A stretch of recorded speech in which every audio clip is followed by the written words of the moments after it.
I'm back for a quick update on what's been going on with my fitness journey. The last time I checked in, I shared with you how I have continued to lose muscle mass despite these 4 months going to the gym. And so I stopped. And I'd planned to do yoga for the next 4 weeks after that point as something that I could do that was simple and gentle, that would not cause me to go into a state of stress and therefore start breaking down my muscle mass because of excess cortisol. This month has been pretty stressful. And now at the end of this month, I'm preparing for a move. So it's not the best time for me to be adding things to my plate. What I'm going to share with you are the results of just another month going by and just biking and not working out. What happened is that I continued to lose body fat. I did not lose weight on the scale. I actually gained weight on the scale, which is perfectly fine considering that I still have to bring my muscle mass up to the amount my muscle was at before I started working out. I'm still trying to recover my muscle mass from before I started going to the gym and lifting weights. If this is the first time you've seen this, you haven't seen any of the other videos, it probably seems like, what am I talking about? Go to the gym and I have less muscle mass than before I started at the gym. And that's exactly what happened because of the stress of going to the gym and working out too many times in a week, and just the state of my body, that my body interpreted going to the gym and working out as being another stress in my life. Elevating cortisol, and cortisol is a hormone that breaks down tissues, including muscle. I'm trying to recover my muscle mass, and that is basically the whole reason that I started to do this journey, was to restore my muscle mass to the muscle mass that I had when I was younger. And that's not what happened by working out. I'm not writing off working out. It's just that I have to figure out how to do it in this body at this point in time in the context of the stress that I have in my life. It's a great thing to learn, right? Because a lot of people are just out there trying to go harder doing something that is working against them, right? I'm not losing weight. I'm not gaining muscle mass. I'll just try harder. But because I had this human body pod, this particular scale that can give me more information than just my weight fluctuating, I know that what I was doing was not working for my body. So I got to stop myself, right? Whereas if I had just kept going with what seemed to make sense, was just like work out 2 to 3 times a week and keep going, and like eventually you're gonna gain muscle mass and you're gonna get firm and lose weight, I would just be wasting my time, right? And not knowing that what I was doing was actually like lowering my muscle mass. Anyways, that is what I learned in this whole journey. I finished the last full semester of my herbal medicine diploma. I only have to do 2 more classes. Because they're not available in the summer, I have to wait to finish. I have to do 1 in the fall and 1 in the next winter semester. And then I'm doing 1 clinic this summer and then 1 clinic in each of those semesters.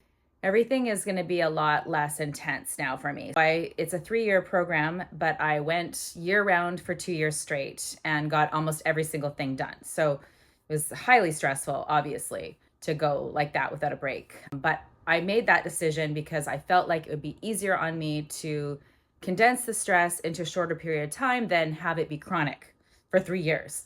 And I feel like really relieved that I did that. Now, in my last year, I just have 2 more courses to finish. So I can really focus on it in a way that is peaceful, rather than what I see like other people going through, is where they're having to do all of their full semester of 5 courses plus prepare for their final exam. And that is super stressful. And I don't have to do that now. Yay. But that means that I actually can bring my overall chronic stress down. So I now can figure out what amount of lifting weights is okay for me and can actually be productive instead of counterproductive. But I'm not going to be starting that until everything is settled. And I'm not settled right now because I'm getting ready to move. I'm moving into a new place on May 1st. And something that's really cool about this place is that it has a gym in the building and a sauna in the building. So, yay. I mean, everything that takes so much of the stress out of it for me because I don't have to go somewhere, right? I didn't this winter was like I don't have a car. I bike everywhere. So, like in the middle of the winter, I'm getting on my bike and going to the gym, right? And I was also going at night, which was also counterproductive because of the way that was creating stress in my body, and it's kind of against the circadian rhythm, right? Our cortisol is higher in the morning naturally, and that's the better time to be working out than to work out in the evening and start stimulating cortisol at night, right? There's so many things that I was doing that was not working well for me, was working against my body. And that's this journey, right? Is like me figuring out, doing an experiment of one on myself, what is actually going to work for me, where I'm at. And, sometimes you learn things the hard way. So in the beginning, I just thought, oh, I should just, there's never going to be a good time. I just got to start now. But in hindsight, that wasn't a good time to start, but live and learn, right? And thankfully, because of that Human Body Pod, I have something that I can use to track realistically what's going on. So currently, I am still considered overweight by the standard BMI. In order for me to not be overweight, I have to be 144 pounds. And as of my last weigh-in this Monday, I'm 148 pounds, which is up a pound from before. However, the cool thing is that my body fat is still down. So I'm still trying to get the muscle up, which would be muscle weighs more than fat. So that would make me go back up. So my muscles has climbed back up. And the whole time, almost the whole time, you'll see I'll put everything on the screen. Mostly my body fat percentage has been declining from the beginning. And I haven't been focusing on weight loss.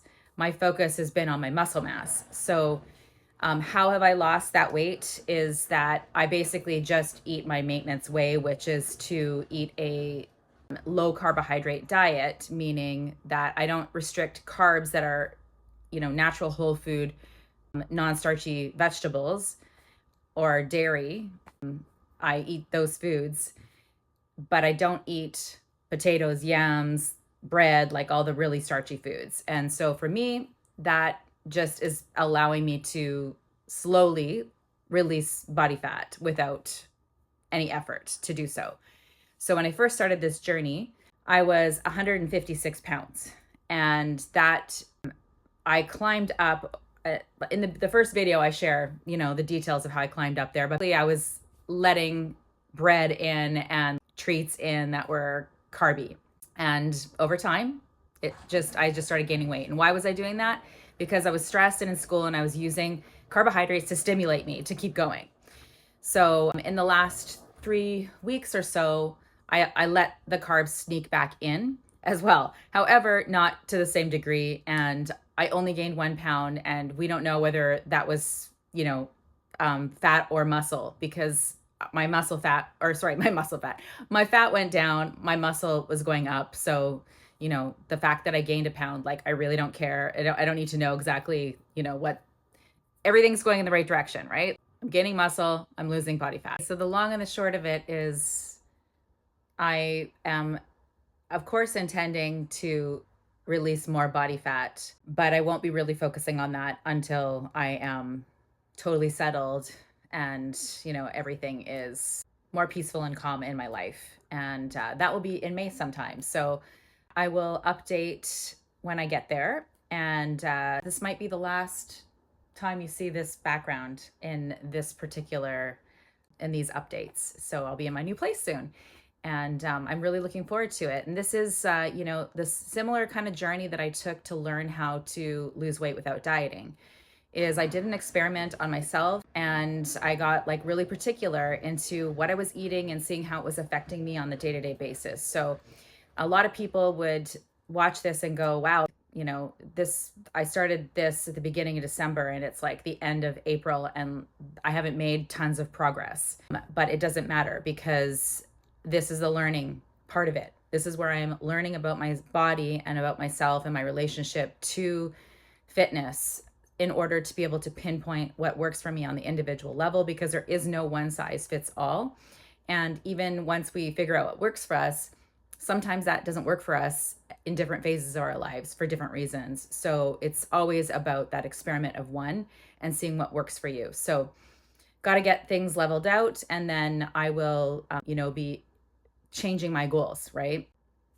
My ultimate goal is to get down to about 125 to 135 pounds, but I don't know exactly until I get there which one I'm going to prefer, because I prefer to be shapely and voluptuous and not skinny for my own preferences. And I don't know what I'm going to look like at that point. And I've never really been super fit. So I don't know what I look like with more muscle mass either. So my goal is somewhere between 125 and 135 pounds.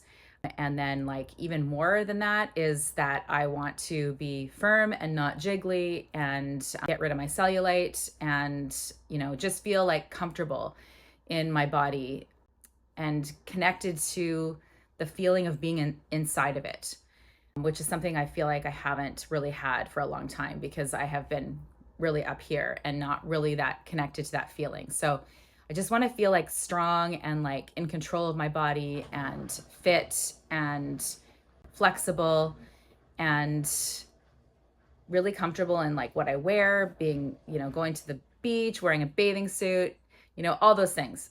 Those are my goals.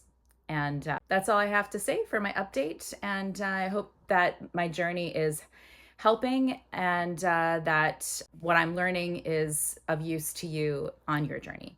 Bye for now.